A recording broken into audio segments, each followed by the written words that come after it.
하나님의 말씀 이사야서 43장 18절부터 21절까지 말씀입니다. 봉독하겠습니다.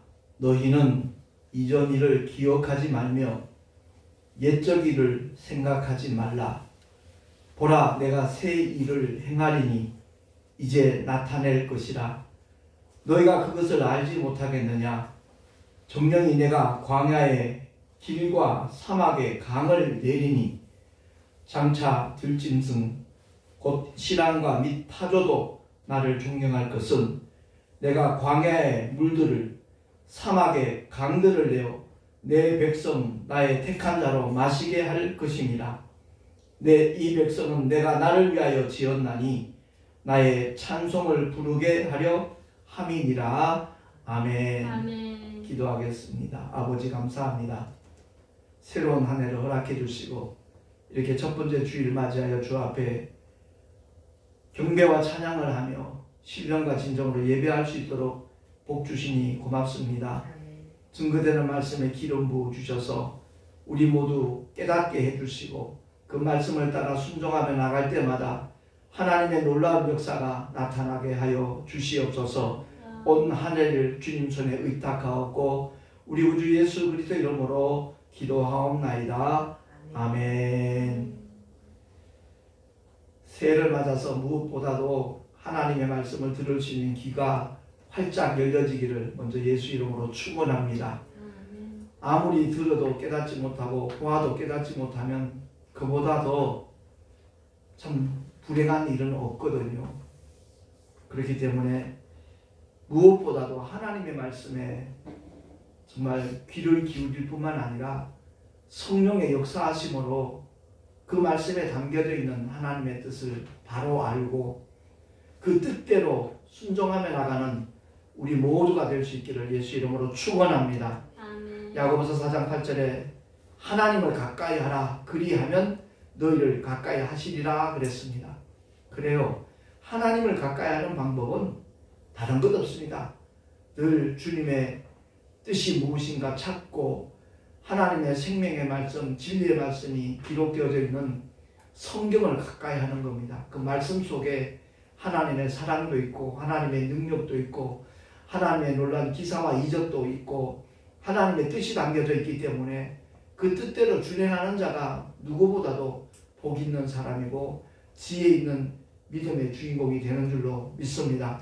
근데 성경을 억지로 풀다가 그냥 이상한 데로 빠지는 사람들, 이단으로 넘어가는 사람들, 그런 사람들이 굉장히 많이 생기고 있거든요. 하나님의 생명의 말씀을 바로 이해하지 못하면 참으로 불행한 결과가 나타난다는 겁니다.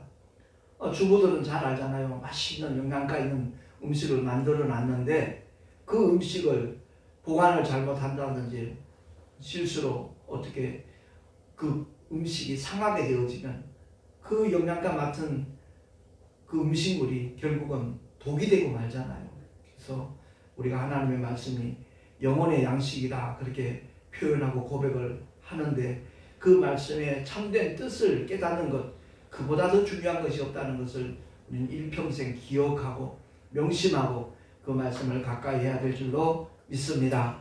방법은 딱 한 가지밖에 없어요.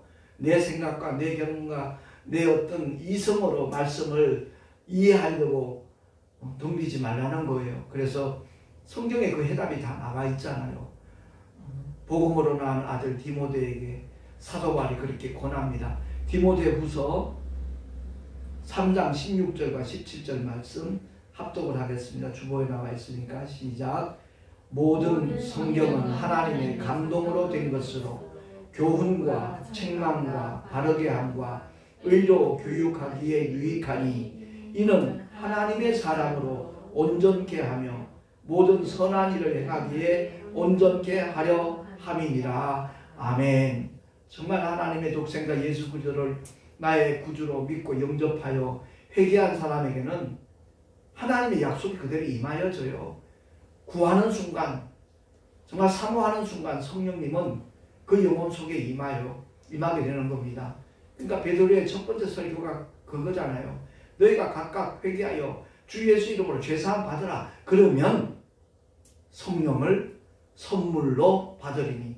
선물이란 말은 노동의 대가가 아니에요. 값없이 주시는 거예요. 나의 어떤 공로도 없고 어떤 노력도 없고 어떤 애씀도 없는데 값없이 성령님이 임하셔요.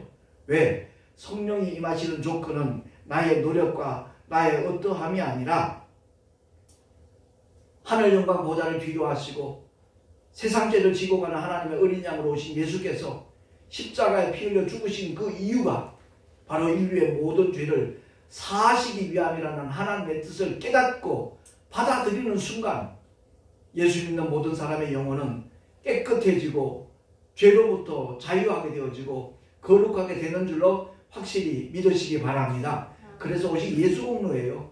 예수님의 십자가의 그 은혜로 말미암아 우리가 거룩한 영혼이 되기 때문에 성령이 임하실 수 있는 조건이 우리의 노력과 무관하다는 거죠. 그래서 선물로 임한다라고, 선물로 받는다라고 사도 베드로는 첫 번째 메시지에서 그렇게 외친 거예요. 형제들아, 우리가 어찌할꼬 호소하는 그들을 향해서 너희가 각각 회개하여 예수 이름을 믿고 죄사함을 얻어라. 그리하면 성령을 선물로 받으리니. 그렇습니다. 우리가 성령이 임하였을 때 끊임없이 그 성령 하나님과 교통이 돼야 돼요. 많은 분들이 성령을 어떤 권능으로, 능력으로 생각을 해요. 아니요. 성령은 하나님이셔요. 성령은 인격이셔요. 우리와 함께 영혼들과 함께 하시기를 원하셔서 우리의 영 속에 임하시는 거룩하신 하나님의 영이라는 것을 기억을 해야 돼요. 그러니까 성령 하나님을 인격적으로 만나지 못하면 자칫 신비주의에 빠지고 이단으로 넘어갈 수밖에 없다 하는 것을 우리는 깨달아야 되는 겁니다. 그래서 하나님께서 새해를 맞이하는 저와 여러분에게 주시기를 원하시는 축복은요, 축복이 임하는 원리가 있다고요. 요한삼서 2장 그렇게 말씀하잖아요. 사랑하는 자야, 내 영혼이 잘된 같이 내가 범사가 잘되고 강건하여지기를 간구하노라. 사도 요한이 그 축복을 선언하는데 세 단계잖아요. 먼저 영혼이 잘 되어야 된다는 거예요. 그게 우선이라는 거죠. 그러고 난 다음엔 범사가 잘 될 수밖에 없는 것이고, 그 말씀대로 순종하며 나가면 강건해지는 복은 당연히 나타난다는 겁니다. 그래요. 어떤 분들은 당신은 체질이 그래서 건강하다. 당신은 원래 태어나면서도 연약한 체질이다. 그런 말들에 다들 속아요. 그렇지 않습니다. 주님은 십자가에 매달려 우리의 죄를 다 사하시기 전에 먼저 채찍질을 당하셨어요. 이유는, 목적은 다른 것 없어요. 우리의 연약함과 질병을 주님이 다 담당하시려고, 짊어지시려고. 그래서 이사야서 53장 5절의 말씀을 성취하기 위함이기도 하지만 예수 믿고 구원받은 사람들이 맨날 병약한 모습으로 있어서는 안 된다는 거예요. 주님이 다 짊어지셨으니까 주님께 다 맡겨버리고 우리는 그리스도 예수 안에서 강건한 삶을 사는 것이 바른 믿음이라는 것을 우리 모두 깨달을 수 있기를 바랍니다. 그러니까 하나님의 축복을, 그 원리를 바로 알고 믿음의 길을 걸어가는 사람들은요, 늘 승리해요. 승리할 수밖에 없어요. 왜? 우리의 주님이 이미 승리를 이루셨기 때문에 그렇습니다. 그래서 성령으로 그것을 경험하도록 이미 성령을 보내주셨고 보장하셨기 때문에 마땅히 그렇게 사는 것이 올바른 기독교 신앙이라는 것을 우리가 기억하고, 올 한 해는 우리 모두 강건하십시다. 아멘. 그렇습니다.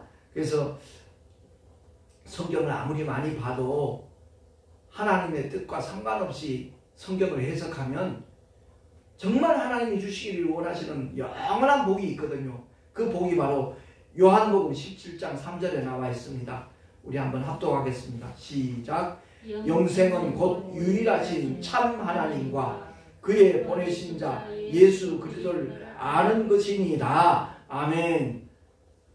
유일하신 참 하나님, 그의 보내신 자 예수 그리스도. 과연 우리 대한민국에 모르는 사람이 있겠어요? 다 안다 그래요.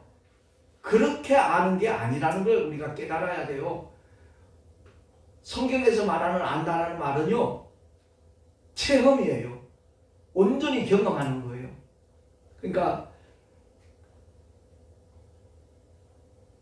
가브리엘 천사장 그가 마리아에게 하나님의 뜻을 선포했을 때 마리아가 뭐라 대답해요?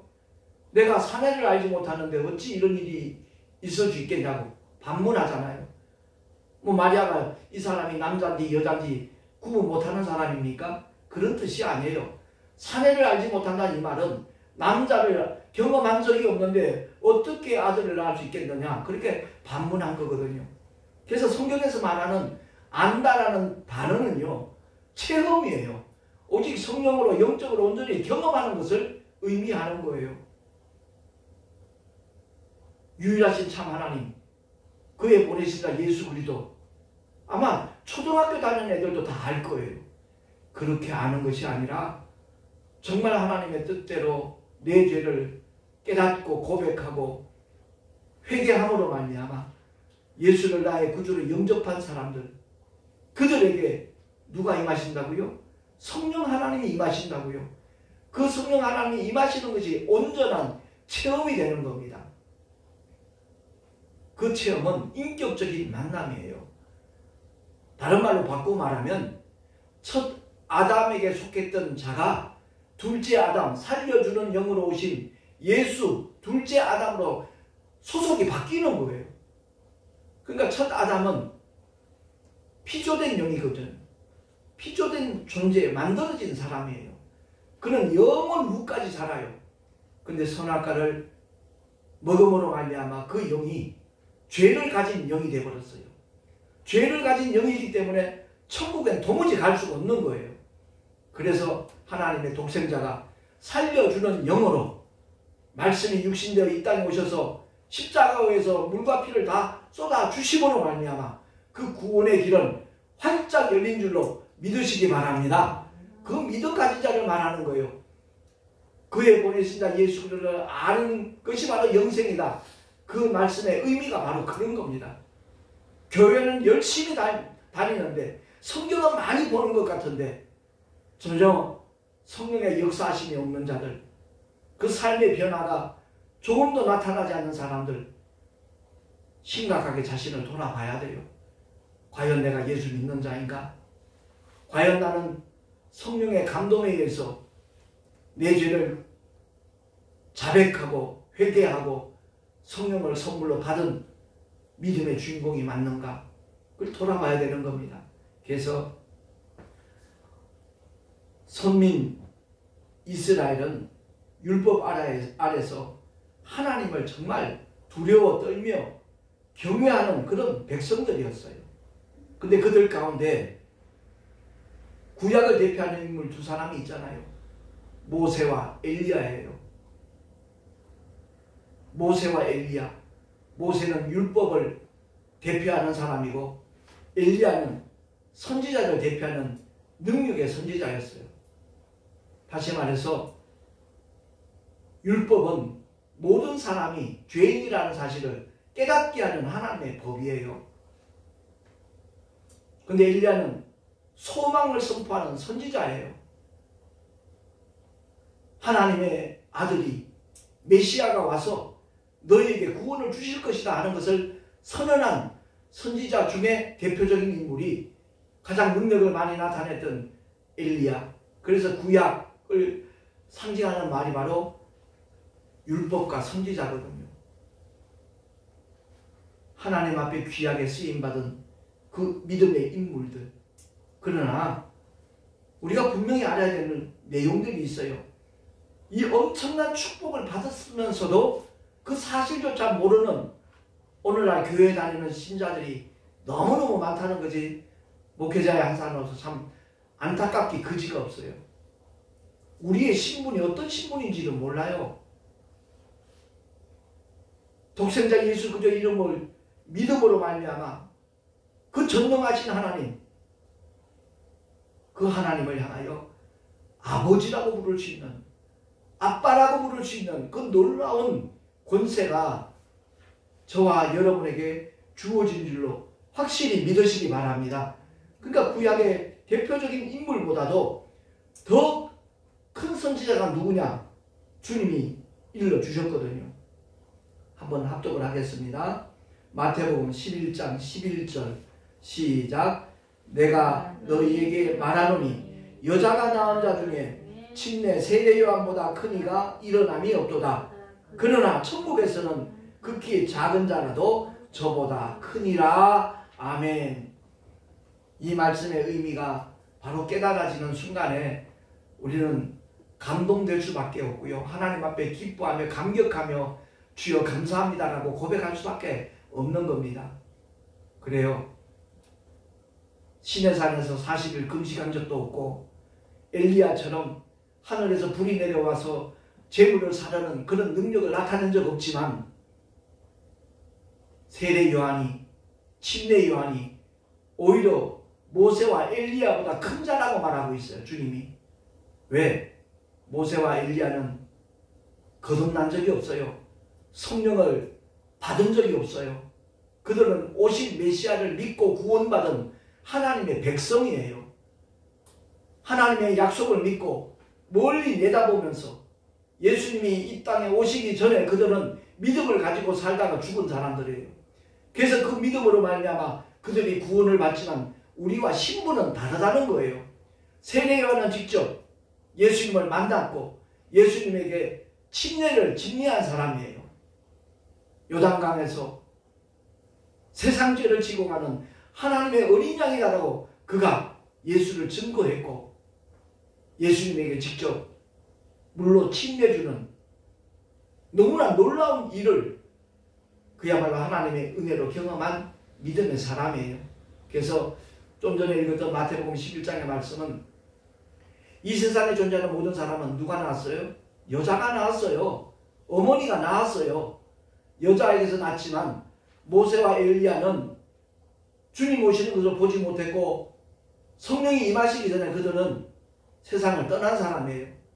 그래서 그들이 한 행적에 대한 하나님의 상급은 분명히 그들에게 주어지지만 신분 자체는 다르다는 것을 우리가 알고 신앙생활을 해야 되는 거예요. 어느 나라에 임금이 있어요. 그 임금님 외에는 모두가 다 백성이에요. 근데 특별한 백성이 있잖아요. 누구요? 임금님의 아들, 딸입니다. 왕자와 공주들이에요. 이 비유가 아마 이해하기에 도움이 될 것 같아서 얘기하는 거예요. 그러니까 오늘날 신약시대에 살아가는 사람들은 비록 잘난 것도 없고 모자라고 연약하다 할지라도 하나님을 향하여 아바, 아버지라 부를 수 있는 하나님의 아들이요 딸이라는 것을 알아야 돼요. 그렇기 때문에 여자가 낳은 자 중에 침례 요한보다 큰 자가 없다라는 이 말씀의 의미가 바로 그 당시 유대인들에게 주님이 일러주는 말씀이거든요. 마태복음은 특히 유대인들에게 주시는 하나님의 메시지거든요. 그러니까 본인들이 대단한 자부심을 가지고 살았어요. 유대인들이. 하나님의 선민의식 굉장하지요. 근데 지나친 민족주의에 빠져있는 유대인들은 심지어 어떻게 표현하느냐. 사마리아 사람들과 이방 사람들은 지옥의 땔감으로 쓰기 위해서 하나님이 창조하셨다라고 표현할 만큼 그들의 그야말로 교만함은, 독선적인 그 주장은 정말 하늘을 찌를 정도였어요. 그들에게 주님이 주신 말씀은 엄청난 충격적인 메시지예요. 여자가 낳은 자 중에 세례 요한보다 큰 자가 없다 라고 선포한 이 말씀의 의미를 우리가 바로 이해를 하고, 참 나는 못난 사람인데 부족한 것밖에 없는데 이런 나를 예수 이름을 믿었다는 이유로, 예수님의 보혈로 죄사함 받았다는 이유로 그 거룩 가지고 전능하신 하나님을 나의 아버지로 부를 수 있는 그 특권을, 그 권세를 하나님이 주셨다는 사실에 올 한 해 일평생 기뻐하며 찬송하며 살아가는 우리 모두가 될 수 있기를 예수 이름으로 축원합니다. 그러니까 성경을 안다고 하면서도 율법과 복음을 전혀 구분하지 못하는 그런 사람들이 한둘이 아니에요.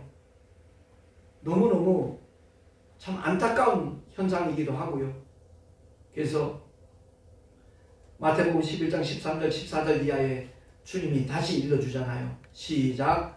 모든 선지자와 및 율법에 예언한 것이 요한까지니 만일 너희가 즐겨 받을진대 오리라 한 엘리야가 곧 이 사람이니라. 아멘. 그러니까 말라기에 예언되었던 그 말씀이 침례 요한을 통해서 성취되었다 하는 것을 주님이 일러주시는 거예요. 말라기 이후에 300년 동안 하나님의 말씀이 주어진 적이 없어요. 어떤 예언자가 나타난 적도 없었어요. 그래서 신학교에서 배웠겠지만 그때를 영적인 암흑기라고 말해요. 그러다가 침례 요한이 먼저 태어나고 그 후에 예수님이 이 땅에 오셔서 6개월 차이 나잖아요. 그 침례 요한이 예수님이 누구신가를 확실하게 그들에게, 유대인들에게 알려줬지만 결국 헤롯 임금에게 목배임을 당하잖아요. 우리가 정말 꼭 기억해야 될 것은 성경을 보되 나의 어떤 지식이나 똑똑으로 성경을 난도질하지 말고 조용히 정말 성령의 감동을 따라 이 말씀의 의미가 무엇인가 주님 깨닫게 해주세요. 간절하게 기도하면 주님이 분명히 알게 해주실 줄로 믿습니다. 그래서 흔히들 우리 한국교회에서 많이 이제 그렇게 표현들을 하거든요. 먼저 된 자가 나중되고 나중된 자가 먼저 된다. 이 말을 어떻게 적용을 하는고 하니, 나보다 늦게 교회를 다녔고 나보다 늦게 예수를 믿었는데 나보다 더 열심히 신앙생활하면 나중된 자가 먼저 된 자니 저 사람이 그래, 이렇게 적용을 해요. 사실은 이 말씀의 의미가 그런 뜻이 아니에요. 먼저 된 자가 나중되고 나중된 자가 먼저 된다는 이 말씀은요, 유대인이 먼저 됐어요.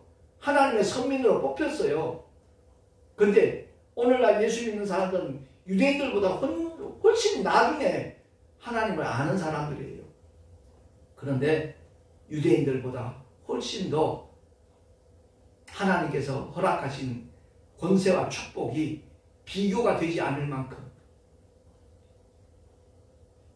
제가 목회하면서 가장 안타깝게 여기는 것 중에 하나가, 믿는 자들의 이런 표적이 따른다고 하나님이 분명히 약속하셨잖아요. 마가복음 16장 17절 이하에 쭉 나와 있는 이 말씀을 하나의 그냥 교리적으로 하는 것 같아요. 실제로 경험을 못하는 것 같아요. 저희가 내 이름으로 귀신을 쫓아내며, 이걸 어떤 관념적인 현상으로 생각을 해요.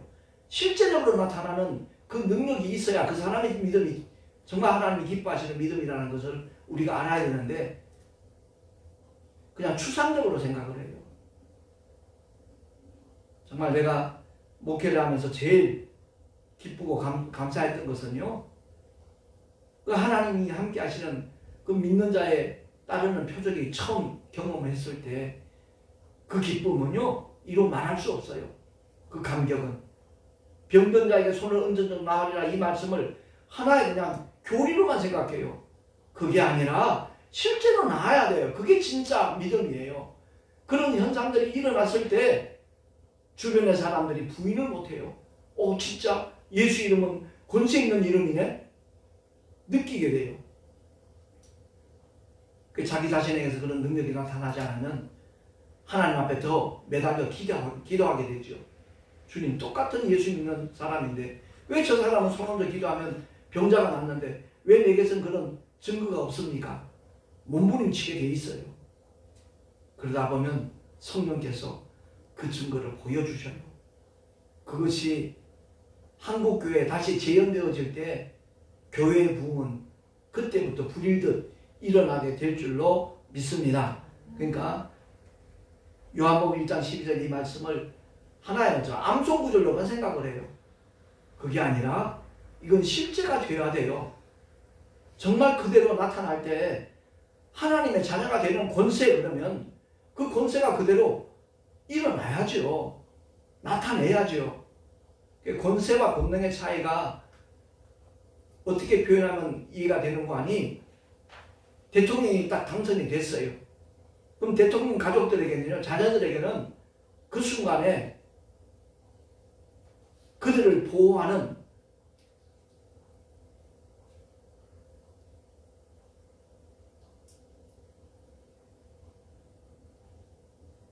뭐라고 표현을 해야 되지? 경호원들이 배치가 딱 돼요. 요즘 나이를 먹긴 먹었는지 가끔 단어가 생각 안 날 때가 있네. 그래요. 과속을 한 차량이 지나갈 때 경찰이 호루라기를 불면서 그 차를 세워요. 그 경찰은 권세를 가진 자예요. 나라에서 인정하는 교통법규를 위반한 사람을 적발하고 그에게 과징금을 부여할 수 있는 권세를 가진 자예요. 그 차량은 굉장한 힘을 갖고 있어요. 그러나 경찰이 세우면 서야 돼요.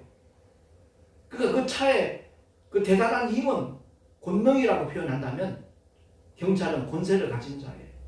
그러니까 예수 믿고 구원받은 사람들이 기도 생활을 올바로 하면요, 제대로 하면 내가 선포한 것들에 대하여 우리 눈에 보이지 아니하지만 영들이 천군 천사들이 수종 늘게 되어 있어요. 우리 한번 히브리서 한번 찾아보십시다. 히브리서 1장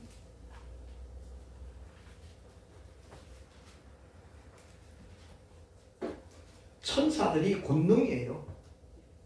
14절 말씀 1장 14절 히브리서 354쪽 시작. 모든 천사들은 부리는 영으로서 구원 얻을 후사들을 위하여 섬기라고 보내심이 아니요. 아멘. 그러니까 모든 천사는 하나님이 부리시는 영이신데 그 부리시는 그 영들이 구원 얻은 우리들, 하나님의 자녀된 권세를 가진 자들을 수종 넣는다는 사실이에요.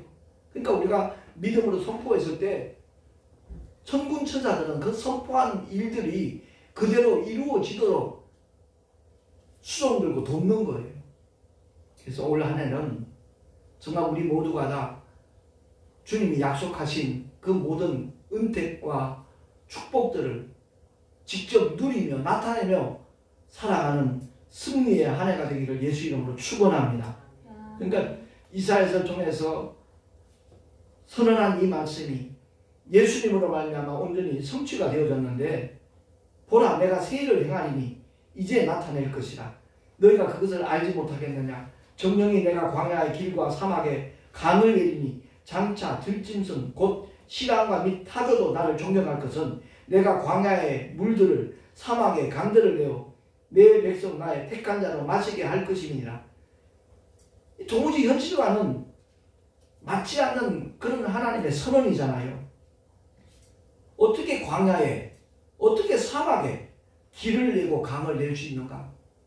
도무지 인간의 힘으로는 이룰 수 없는 구원의 길이 하나님의 독생자 예수를 통하여 이루어질 것이라는 것, 완성될 것이라는 것, 그것을 선언하는 메시지라는 것을 우리 모두가 알고, 그러니까 구원받은 백성은 일평생 하나님을 향하여 감사하고 기뻐하고 찬송할 수밖에 없어요. 그래서 사도 바울을 통하여 선언했듯이 항상 기뻐하라, 범사에 감사하라, 쉬지 말고 기도하라. 이것은 예수 믿고 구원받은 모든 믿음의 사람들을 향하신 하나님의 뜻이에요. 바꿔 말하면 하나님의 명령이에요. 그래서 그 명령대로 순복하고 순종하며 살아가는 자들에게는 내 영혼이 잘된 같이 범사가 잘되고 강건하여 지는 그 복이 이론이 아니라 실제로 그대로 이루어진다는 것을 우리 확실히 알고 믿고 그 길을 따라가는 올 한 해가 되기를 예수 이름으로 축원합니다. 기도하겠습니다.